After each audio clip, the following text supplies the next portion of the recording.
Doctor रविश कुमार सोनी, सहायक प्राध्यापक, कल्याण स्नातकोत्तर महाविद्यालय भिलाई। आज हम एम.कॉम सेकेंड सेमेस्टर के unit 3 concept of tax planning यानी टैक्स प्लानिंग एंड मैनेजमेंट से संबंधित आज हम इस वीडियो पे चर्चा करेंगे। एम.कॉम सेकेंड सेमेस्टर के unit 3 concept and tax planning में tax avoidance and tax evasion, हम यहाँ पर 3 चीज़ों के बारे में चर्चा करेंगे। Tax planning, tax avoidance and tax aviation. कर नियोजन, कर से बचाव, अपवचन और कर चोरी। कर नियोजन के प्रकार, tax type of tax planning. तो टैक्स प्लानिंग जो है यह मुख्यतः 3 भागों में इसको विभाजित किया गया है प्लान करने के लिए। एक तो उद्देश्यपूर्ण कर नियोजन, दूसरा अनुमेय कर नियोजन, तीसरा लघु कर एवं दीर्घकालीन कर नियोजन। तो हम बात करते हैं उद्देश्यपूर्ण कर नियोजन की। तो उद्देश्यपूर्ण कर नियोजन का अर्थ जो है ये राष्ट्रीय प्राथमिकताओं के आधार पर कर लाभ प्राप्त करने के लिए बौद्धिक रूप से कर प्रावधानों को लागू करना है। इसमें परिसंपत्तियों के प्रतिस्थापन, निवेश की सही चयन, आवासीय स्थिति को अलग करने और व्यावसायिक गतिविधियों और आय में विविधता लाने के लिए उपयुक्त कार्यक्रम बनाकर अधिकतम लाभ प्राप्त करने के उद्देश्य से कर नियोजन को शामिल किया जाता है या कर नियोजन किया जाता है। साथ ही यहाँ पर आयकर नियम के तहत धारा 60 से लेकर 65 का अवलोकन करने वाले की आय में शामिल अन्य व्यक्तियों की आय से संबंधित है, जहां आकलनकर्ता इस तरीके से योजना बना सकता है कि प्रावधानों को आकर्षित न किए जाएं ताकि डिस्पोजल संसाधनों को बढ़ाया जा सके। इसे उद्देश्यपूर्ण कर नियोजन के रूप में जाना जाता है। दूसरा, अनुमेय कर नियोजन, प्रिमेसिव टैक्स प्लानिंग। अनुमेय कर नियोजन जो है ये अनुज्ञेय कर नियोजन का अर्थ है ऐसी योजनाएं बनाना जो कानून के विभिन्न प्रावधानों के तहत अनुमेय हों, अर्थात जो छुट्टियां वगैरह जो मिल रही हैं, जो राहतें मिल रही हैं, उसको ध्यान में रखते हुए, जैसे कि सेक्शन 10 द्वारा अर्जित आय करने की उसकी प्लानिंग, विशेष रूप से सेक्शन द्वारा जो प्रावधान मिल रहे हैं वो सेक्शन 10A, 10(1), 10(1), विभिन्न प्रोत्साहन और कटौती का लाभ उठाने की योजना, विभिन्न कर रियायतों का लाभ उठाने की योजना आदि। दूसरा, कर नियोजन जिसमें कराधान कानूनों के व्यक्त प्रावधानों के अनुसार नियोजन किया जाता है, अनुज्ञप्तित कर नियोजन कहलाता है। यहाँ पर जो जो धाराएं मैंने कही हैं उन धाराओं का एक बार आपको स्टडी करना जरूरी है। उसके स्टडी के साथ ही आपको जो विभिन्न धाराएं दी गई हैं उसके बारे में आपको पूर्ण जानकारी प्राप्त हो पाएंगी। जैसे कि मैंने अभी आपको अंडर सेक्शन 10 की बारे में बात किया, 10(1), धारा 10(1), इसमें कृषि आय, यदि कृषि भूमि भारत में स्थित है तो यह आय कर मुक्त है, पूर्णतः कर मुक्त होता है। धारा 10 की बात करते हैं, धारा 10(1) की बात करते हैं तो एग्रीकल्चर बेस्ड है। तो इस तरीके से आपको जहां जहां पर अंडर सेक्शंस की बात आई है, धाराओं की बात आई है, तो उन धाराओं का विश्लेषण करना, उसका अध्ययन करना अति आवश्यक है। लॉन्ग रेंज और शॉर्ट रेंज टैक्स प्लानिंग, यहां पर हम ये देखते हैं कि लघु कर एवं दीर्घकालीन कर नियोजन। तो इसमें लघु कर नियोजन का मतलब ये है कि सीमित या विशिष्ट उद्देश्यों की पूर्ति के लिए कम समय के लिए, शॉर्ट टर्म के लिए होता है, शॉर्ट रेंज के लिए यानी कि शॉर्ट टर्म के लिए ये योजना बनाई जाती है, जिसमें कि कानूनी रूप से कर योग्य आय को कम करने के लिए इस वर्ष के अंत में निष्पादित किया जाता है। और इसके अलावा लघु श्रेणी के जो कर नियोजन है में कोई स्थायी प्रतिबद्धता नहीं होती है। एक व्यक्ति जैसे कि नेशनल सेविंग सर्टिफिकेट और पब्लिक प्रोविडेंट फंड में इनकम बढ़ाने पर निर्धारित सीमा के भीतर ही इसमें निवेश कर सकता है। जैसे कि LIC हो गया, यूलिप हो गया, पेंशन हो गया, ये जो योजनाएं हैं आदि लेने की उसको सलाह नहीं दी जाएगी, क्योंकि ये लंबे समय के लिए LIC का, ये शॉर्ट टर्म के लिए नहीं आएगा यहाँ पर। जैसे कि उदाहरण के लिए मान लीजिए आय वर्ष के अंत में एक करदाता ये पाता है कि उसका कर जो है टैक्स पिछले वर्ष की तुलना में बहुत अधिक हो गया है और वह इसको कम करने की मंशा रखता है, कम करना चाहता है। तो अब ऐसा वो कर सकता है जो कि अधिकतम कर छूट प्राप्त करने के लिए उसको ऐसी व्यवस्था करनी पड़ेगी जिससे कि कुछ हद तक के उसको सुविधा प्रदान हो सके। जैसे अंडर सेक्शन 88 को वो बढ़ावा दे सकता है जिससे कि उसका टैक्स स्लैब में उसको थोड़ी सी राहत मिल सके। तो इस तरीके की योजना में कोई दीर्घकालिक प्रतिबद्धता शामिल नहीं है, फिर भी इससे कम में पर्याप्त बचत हो सकता है। जैसे कि दीर्घकालीन कर नियोजन जो है लॉन्ग टर्म के लिए जो करते हैं, ये अभी तो हमने शॉर्ट टर्म की बात की, अब लॉन्ग रेंज की हम जब बात करते हैं तो दीर्घकालिक कर नियोजन का अर्थ निर्धारित द्वारा की गई प्रथाओं से है, यानी कि जो करदाता है इसके द्वारा विभिन्न जो प्रथाएं दी गई हैं उनसे संबंधित दीर्घकालीन नियोजन शुरुआत में किया जाता है या वर्ष के आसपास होने वाले आय वर्ष का दीर्घकालीन नियोजन पर तत्काल मदद नहीं कर सकता है। ये तुरंत इसके बेनिफिट्स नहीं मिलते, लॉन्ग टर्म में मिलते हैं, जैसे कि शेयर में इन्वेस्ट है ना। तो उदाहरण के लिए यदि मान लीजिए कोई व्यक्ति अपने पास मौजूद शेयर और संपत्ति को अपने पति या बच्चों को हस्तांतरित कर सकता है जो कि नाबालिग हैं, भले ही ऐसे शेयरों और परिसंपत्तियों से उत्पन्न धन को व्यक्ति की मूल आय के साथ जोड़ दिया जाए, उस धन को पति या बच्चों द्वारा उत्पन्न आय के हिस्से के रूप में मान लिया जाएगा। व्यक्ति उस राशि का कर कटौती के लिए कह सकता है कि भाई वो उसमें उसको छूट प्रदान की जाए।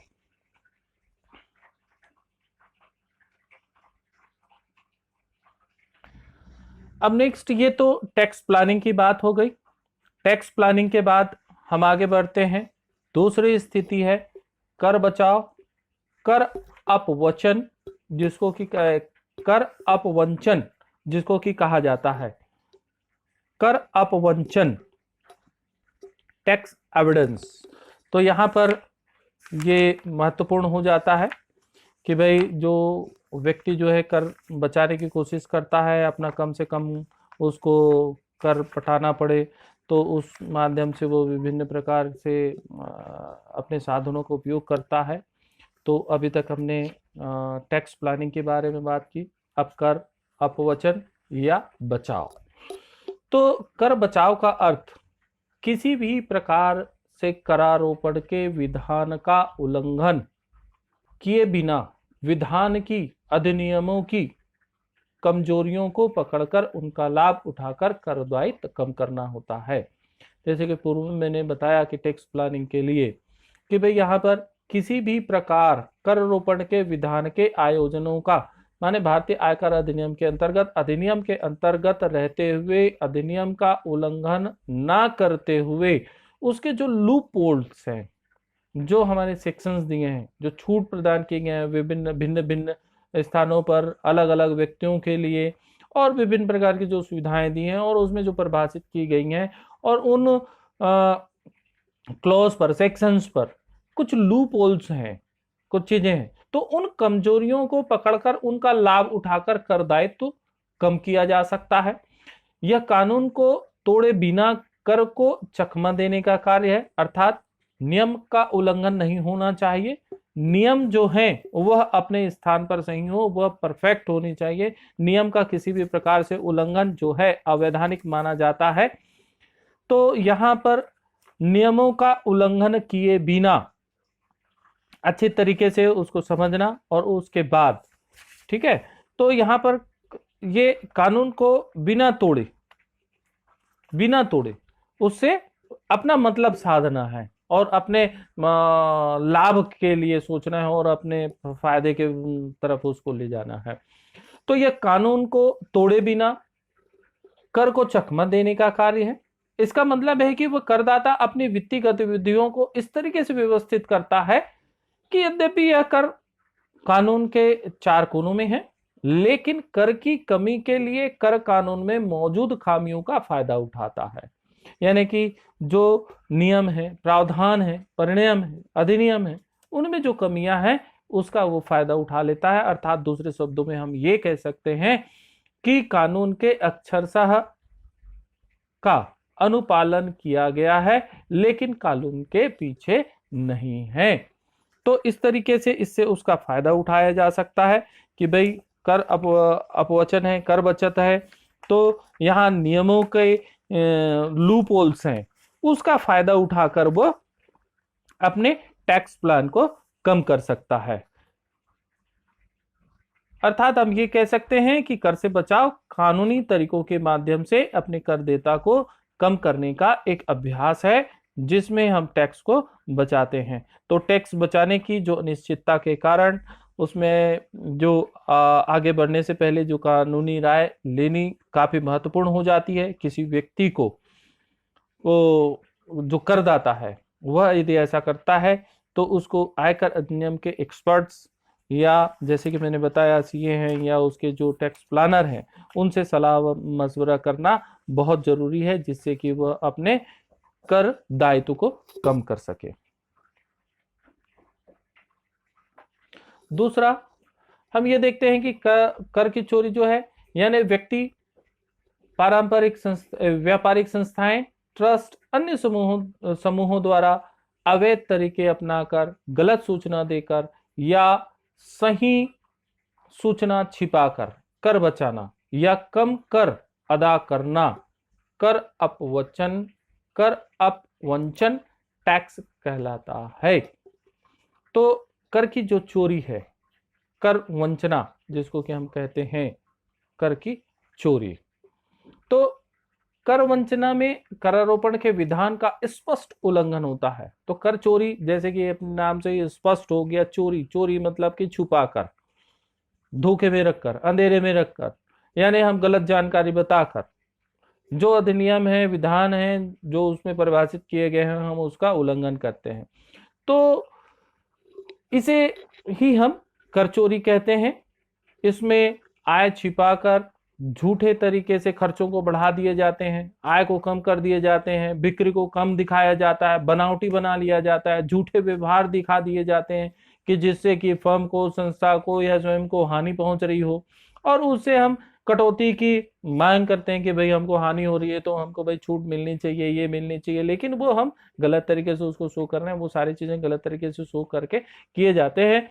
तो इसमें संपत्ति की बिक्री है या चाहे पूंजी लाभ है, इन सारी चीजों को छुपाकर या पुण्यार्थ दान देने के लिए झूठी, भाई हमने फलाने फंड में जमा कर दिया, उसमें जमा कर दिया, वो उसकी झूठी रसीदें जमा कर दी गई। तो इस तरीके से उसमें क्या है कि अंडर सेक्शन 80G के अंतर्गत उसमें कटौती मांग ली गई। भाई हमने जैसे कि प्रोविडेंट ये आपका पीएम को उसमें हमने दे दिया, ये स्टेट गवर्नमेंट के उसमें हमने दान दे दिया, तो पुण्यार्थ जो दान है वो दे दिया और उसमें झूठे रसीद लगा दिए और उसके माध्यम से हमने अपनी टैक्स लायबिलिटी को कम कर ली, यानी कि हम अपने आय को छुपाते हुए कम से कम कर देने के लिए विभिन्न प्रकार की जो जुगत करते हैं, जुगाड़ करते हैं, आप समझ सकते हैं उसको। ये सारी जो चीजें हैं गलत जानकारियां पेश करके जो की जाती हैं उसको कर वंचना या कर चोरी, टैक्स एविएशन कहा जाता है।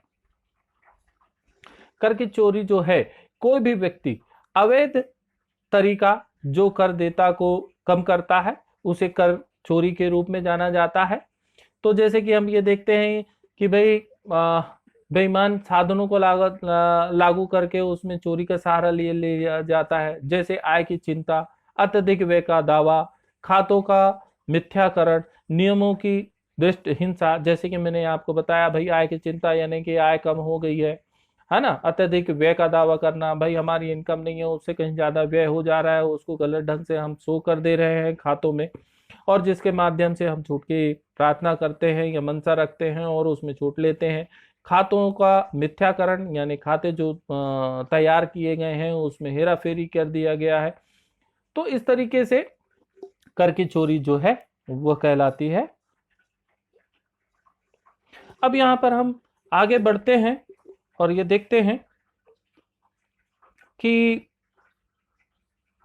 वास्तव में कर बचाव और कर वंचना में किस हद तक कोई अंतर है या नहीं है। तो लगभग उसमें अंतर न के बराबर है, दोनों ही गैर कानूनी है। जैसा कि भारत के सर्वोच्च न्यायालय ने कुछ मामलों पर अपना निर्णय दिया था। तो एक विधान की भावना तथा उद्देश्य का उल्लंघन है, अर्थात जहां पर हम कर बचाव की बात करते हैं वहां पे अधिनियमों के लूप होल्स के माध्यम से कर बचाया जाता है, कर दायित्व कम किया जाता है, लेकिन यह भी उसकी जो मूल भावना है, जो उद्देश्य है, उसका उल्लंघन माना जाएगा, उल्लंघन है।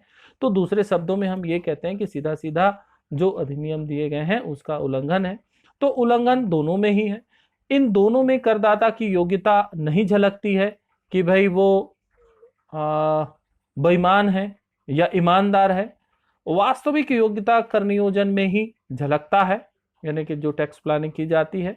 तो कर बचाव को न्यायालय निरुत्साहित करता है, परंतु चूंकि यह कानून की परिधि में रहते हुए किया जाता है, अतः इसे न्यायालय जो है वह करदाता को दंड नहीं दे सकता है, लेकिन कर चोरी करने वाले को न्यायालय जो है वह दंडित कर सकता है, दंड लगा सकता है। तो यहाँ कर योजना और कर प्रबंधन, इन दोनों के बीच हम जब बात करते हैं तो इसमें देखते हैं कि कर योजना जो है यानी टैक्स प्लानिंग और टैक्स मैनेजमेंट। तो कर नियोजन का उद्देश्य देयता की कम करना होता है। यहीं पर कर प्रबंधन की बात करें तो कर प्रबंधन का उद्देश्य आयकर कानून और उसके संबद्ध नियमों के प्रावधानों का पालन करना होता है। कर योजना में कर प्रबंध भी शामिल है, जबकि टैक्स प्रबंधन समय पर रिटर्न दाखिल करने, खातों के ऑडिट होने, स्रोत पर कर घटाने आदि से संबंधित होता है। कर नियोजन भविष्य में संबंधित होता है। कर प्रबंधन पास्ट से संबंधित होता है। वर्तमान, भविष्य, अतीत आंकलन की कार्यवाही, अपील, संशोधन आदि। वर्तमान रिटर्न फाइल करना, अग्रिम कर का भुगतान आदि। भविष्य यानी कि सही कार्यवाही करने के लिए। टैक्स प्लानिंग शॉर्ट टर्म और लॉन्ग टर्म में टैक्स लायबिलिटी को कम करने में मदद करता है, जबकि कर प्रबंधन ब्याज, जुर्माना, अभियोजना आदि के भुगतान करने से बचने में मदद करता है। कर योजना वैकल्पिक है, लेकिन कर प्रबंधन कर निर्धारण प्रत्येक निर्धारित के लिए आवश्यक होता है। तो इस तरीके से कर योजना और कर प्रबंधन के बीच अंतर। दूसरा, कर से बचाव और कर की चोरी। ये दोनों में डिफरेंसेस, जैसे कि मैंने बताया कि भाई इन दोनों में नॉमिनल माइनर से ही इसमें अंतर है, जबकि दोनों लगभग एक से लगते हैं। कर से बचाव, कर की चोरी। एक जगह हम कानून के दृष्टिकोण में हम ये देखते हैं कि उसमें लूप होल कहां कहां पर है, वहां से हम टैक्स लायबिलिटी कम कर लें। दूसरी जगह है कि अपनी जानकारियों को गलत तरीके से प्रदर्शित करके, छुपा कर उससे बचा जा सके। तो कर बचाव जो है जैसे कि यहां पे कर बचाव, टैक्स एविडेंस, तो जहां कानून के प्रावधानों का पालन करते हुए कर के भुगतान से बचा जाता है, लेकिन कानून की गहनता को पराजित करना या उसको पराजित करके बचाव के रूप में जाना जाता है। कानून में लूप होल्स का लाभ उठाकर कर से बचाव किया जाता है। कर से बचने का इरादा कुकृत यानी इरादे से किए जाते हैं, बल्कि कानून के प्रावधानों का पालन करने के लिए नहीं किया जाता है। कर से बचाव कर नियोजन की तरह दिखता है, वास्तव में वो वैसा होता नहीं है और कर देता आने से पहले किया जाता है।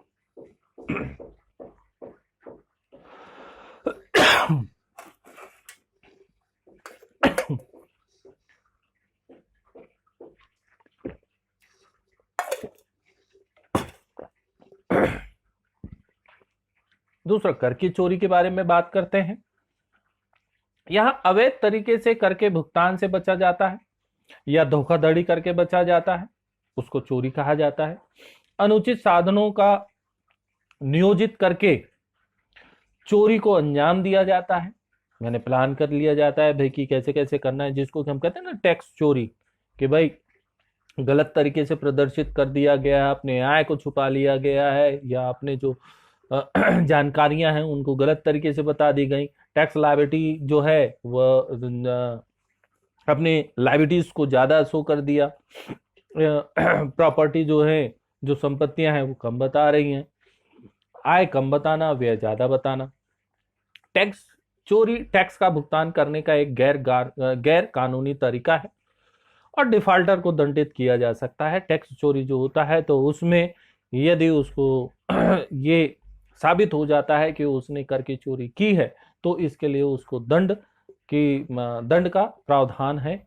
भारतीय आयकर अधिनियम के अंतर्गत इसमें विभिन्न प्रकार के प्रावधान दिए गए हैं, जिसमें सजा तो उसमें दंड भी हो सकते हैं, सजा भी हो सकती है।